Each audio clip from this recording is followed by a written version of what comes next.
জানিয়েছেন তিনি জাতির উদ্দেশ্যে ভাষণে নির্বাচনের যে সময় ঘোষণা করেছেন নির্বাচন সেই সময়ের মধ্যে হবে, অর্থাৎ ফেব্রুয়ারির প্রথমার্ধে একটি অবাধ, সুষ্ঠু ও উৎসবমুখর পরিবেশে নির্বাচন অনুষ্ঠিত হবে। সকল রাজনৈতিক দলকে প্রধান উপদেষ্টা নির্বাচন নিয়ে আবারও তার প্রতিশ্রুতি জানিয়েছেন। তিনি বলেছেন, নির্বাচন ছাড়া কোনো বিকল্প নাই। কেউ যদি নির্বাচনের কোনো বিকল্প নিয়ে ভাবে, সেটা হবে এই জাতির জন্য গভীর বিপজ্জনক। আজকের মিটিংগুলোর মাঝামাঝি সময়ই চিফ অ্যাডভাইজারের সাথে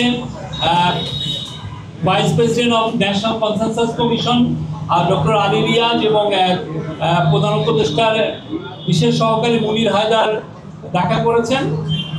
প্রফেসর আলী রিয়াজ জুলাই সনদ চূড়ান্ত করার বিষয়ে কি অগ্রগতি হচ্ছে সে বিষয়ে প্রধান উপদেষ্টাকে অবহিত করেছেন। এর পাশাপাশি রাজনৈতিক দলগুলো জুলাই সনদ বাস্তবায়নের বিষয়ে কি মতামত দিয়েছেন সেটা নিয়েও আলোচনা হয়েছে। এই ছিল আজকে। আর আজকের মিটিংগুলোতে আদিলুর রহমান খান ছিলেন, অ্যাডভাইজারদের মধ্যে ডক্টর আসিফ নজরুল ছিলেন, ডক্টর ওয়াহিদুদ্দিন মাহমুদ ছিলেন এবং national security adviser doctor Khalilur Rahman ছিলেন। Thank you. শফিক ভাই, একটা প্রশ্ন, সেটি হলো যে প্রধান নির্বাচন প্রধান উপদেষ্টা শুধুমাত্র 3টি রাজনৈতিক দলকে ডেকেছেন, এদেশে তো আরো অনেক রাজনৈতিক দলগুলো আছে, তাদেরকে আবার ডাকা হবে কিনা সেটা কাউন্সিল অফ অ্যাডভাইজার দেখবে। আরেকটা বিষয়, জাতীয় পার্টি নিয়ে কোনো আলোচনা হয়েছে? মিটিংয়ে দুর্গাপূজার বিষয় এসছে। আপনারা জানেন সেপ্টেম্বরের শেষ সপ্তাহে দুর্গাপূজা শুরু হবে। দুর্গাপূজা ঘিরে যেন দেশে কোনো ধরনের ষড়যন্ত্র, কেউ যেন অস্থিতিশীল পরিস্থিতি সৃষ্টি করতে না পারে সে বিষয়ে সকল রাজনৈতিক দলকে সজাগ থাকার এবং সকলের সহযোগিতা চেয়েছেন প্রফেসর মোহাম্মদ ইউনূস। জাতীয় পার্টি ইস্যুতে কোনো আলোচনা হয়েছে কি?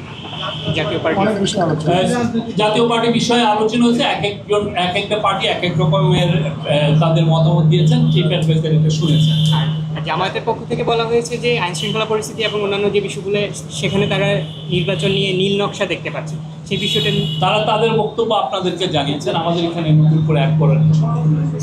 আরেকটি প্রশ্ন, সেটা হলো যে জামাত বলছে সবাই সন্তুষ্ট মনে হয়েছে দলগুলো, খুবই সৌহার্দ্যপূর্ণ পরিবেশে খুবই আন্তরিক মিটিং হয়েছে। আমি বলবো যে আপনারা জানেন গত 13 মাস এই গভর্নমেন্ট যে দায়িত্ব গ্রহণ করার পরে আমরা চলমান একটা ডায়ালগ আছে, প্রত্যেকটা পার্টির সাথেই আমাদের খুবই ভালো আলোচনা হচ্ছে এবং আজকের যে 3টা পার্টির সাথে যে আলোচনা হলো খুবই বলবো যে সৌহার্দ্যপূর্ণ ফ্রেন্ডলি পরিবেশে রয়েছে এবং অনেক গুণ ধরে আলোচনা হবে।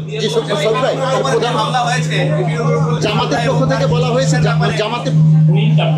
জামাতের পক্ষ থেকে বলা হয়েছে যে দেশে বর্তমানে যে আইন শৃঙ্খলা পরিস্থিতি এটি প্রধান উপদেষ্টা কিংবা বর্তমান সরকার সামাল দিতে পারছে না।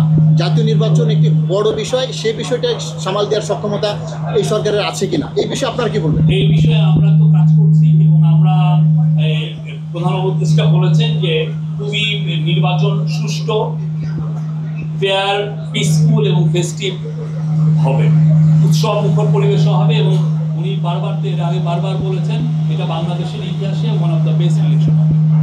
পিআর পদ্ধতি নিয়ে কনসেনসাস কমিশনের সাথে আমাদের পলিটিক্যাল পার্টিগুলোর কথা হচ্ছে, এটা কনসেনসাস কমিশন আপনাদেরকে গতকালকে আমরা এটা নিয়ে একটা বড় প্রেস রিলিজ দিয়েছি। আমরা বলেছি তার যদি প্রয়োজন হয় সেক্ষেত্রে বিদেশেও পাঠানো হতে পারে, এটা আমরা কালকে জানিয়েছি।